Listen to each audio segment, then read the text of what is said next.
you're not asking yourself, what did I learn from this relationship? And wishing your partner absolutely the best on their journey, then you are blocking yourself from a future love.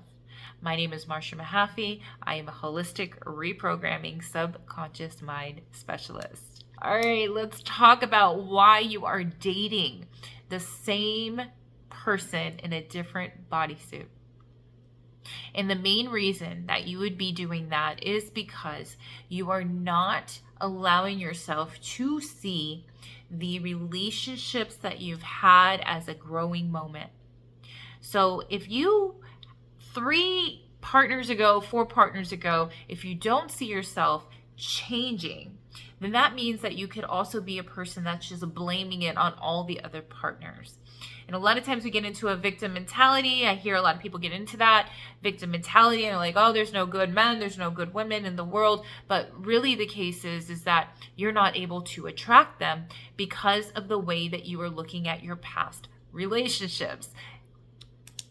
Now, when you're paying attention to why you're even and taking responsibility for why you're even attracting the partners that you're attracting, you're not attracting them just purely out of physical attraction.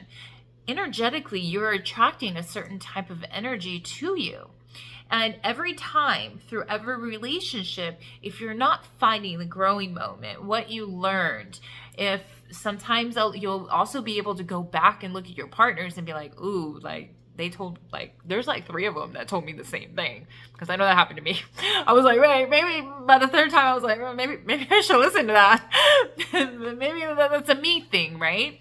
But the mind wants to argue, the mind wants to project, the mind wants to say, oh no, it's not me, it's you. But ultimately you are able to transform your energy.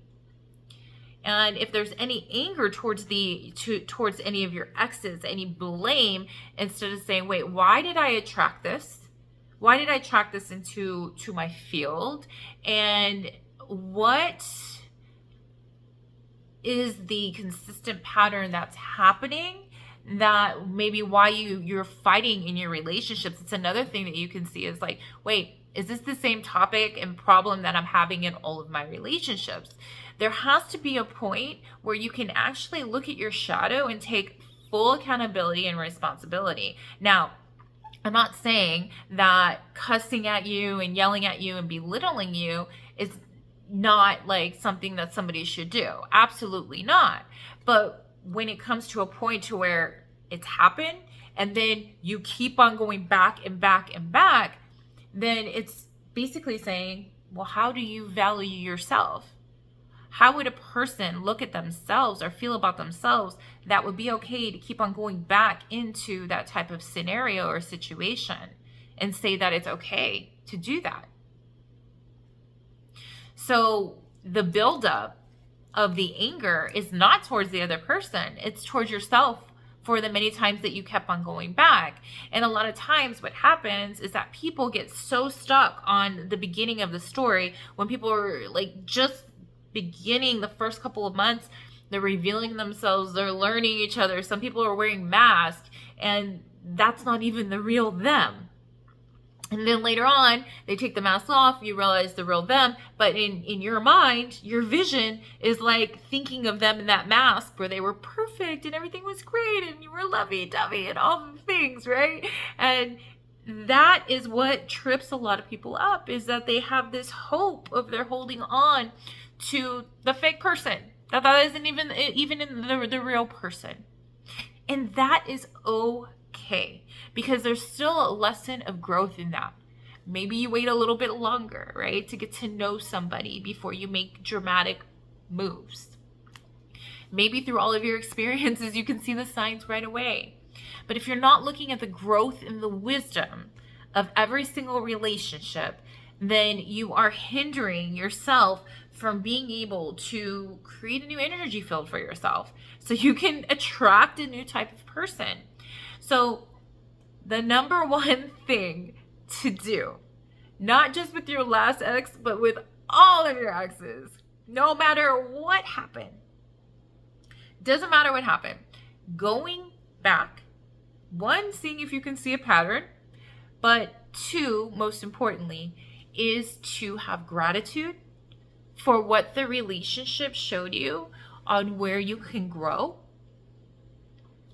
And this one, if this is challenging for you, that means you're not really wishing like gratitude. You're not, if this part is challenging, okay, so this next part, if it's challenging for you, that means you have not done the gratitude. So I just want you to be radically honest with yourself and wishing your ex the absolute best.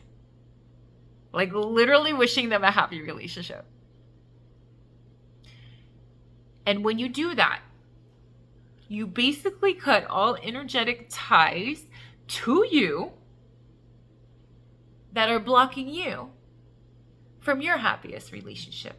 It's literally like a boomerang. But when you're in the energy of, oh, I hope they don't find anybody, they're a terrible person, all of the things, then guess what you're attracting back to you? So your relationships actually get worse before they won't really get better, they get worse. So in order to attract a new type of energy, in order to be more whole and complete in yourself, in order to be in a new relationship and not bring the old luggage and baggage into the new relationship and allow this person to be free and new, wishing them the well and having gratitude for the lesson is the number one way that you will be able to attract your dream partner and the next type of new partner. You got this. Wishing you the best. Until next time. Bye for now.